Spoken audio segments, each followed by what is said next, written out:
Today we're going to be talking about a topic that isn't all that fun to talk about, but is very, very common and should be addressed.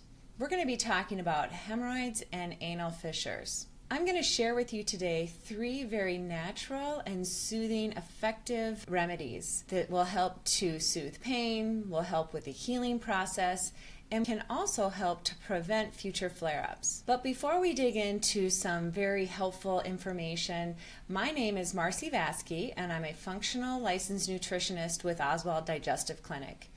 At Oswald Digestive Clinic, we work with people with all sorts of gut issues, and I'm going to link our website down below where you can easily make an initial appointment.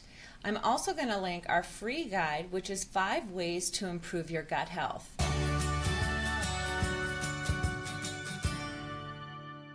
So back to today's topic, which is a little uncomfortable maybe to talk about or even to listen about.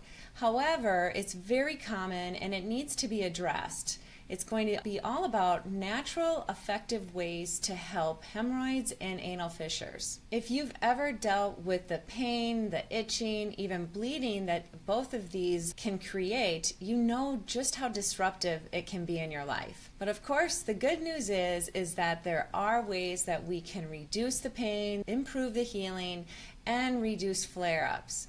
And so today I'm just going to share 3 gentle ways that we can do this. So before we dig into the natural remedies to help support hemorrhoids and anal fissures, let me first explain what they actually are. Hemorrhoids are actually swollen veins in the anus or rectum. They can either be internal or external, but either way they cause a lot of discomfort, causing bleeding sometimes, itching, and just general discomfort. Anal fissures, on the other hand, are small tears in the anus.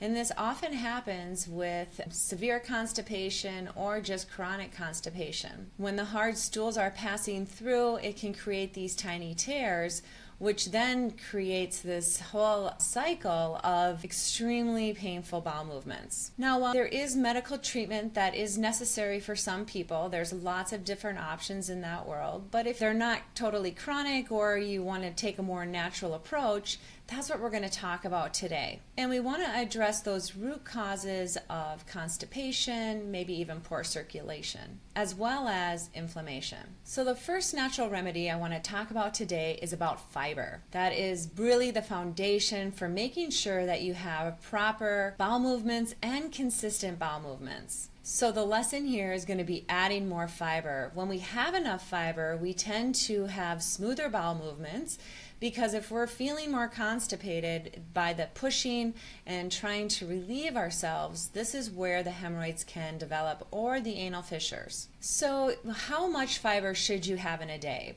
There is a generalized guideline of having 25 to 35 grams of fiber per day. But I also want to say that that's not necessary for everyone, especially if you already have chronic gut issues and constipation is a problem. I do want you to add fiber slowly just to make sure you don't get more constipated, or sometimes we need to back off because we've heard over the years, if you're constipated, eat more fiber.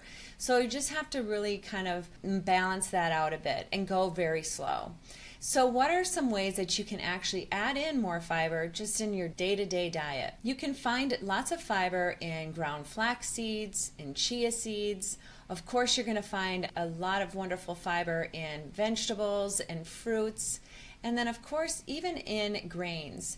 So grains like quinoa or maybe a whole wheat. Now, these are going to have more soluble fibers, which can be maybe more productive or maybe actually help you with your constipation more than the insoluble fibers. So again, if you're already constipated, be careful about how fast and how much fiber you're putting in. Just go really slow. Everybody has a tolerance level. Now, along with adding fiber, and this isn't necessarily a natural remedy, but it is something that is needed for every system in our body, and it's going to be drinking enough water. Let's say you're eating the 25 to 35 grams of fiber a day, but you're not drinking enough water, you're definitely going to be more constipated. So drinking enough enough water, which is the gold standard, is really half your body weight in ounces, or at least that's 64 ounces a day, is going to be very important into keeping regular, consistent bowel movements. Now, the second remedy we're going to talk about is using soothing herbs. These are going to be topical remedies that you can use when you're having a flare or having that issue really being disruptive in your life. Number one herb to talk about is going to be witch hazel. Now, witch hazel is a natural astringent that helps to kind of cool. It has cooling properties, so it helps to cool down the hemorrhoid and that inflammatory feeling that you're having, maybe the burning, the aching, the soreness. Using witch hazel compresses or just on a small cotton pad and applying that to the hemorrhoid can bring down inflammation and then of course give it that cooling sensation. The next one to speak about is calendula cream. Now, this type of cream can be very soothing, and what's even more important about it is that it can help with healing.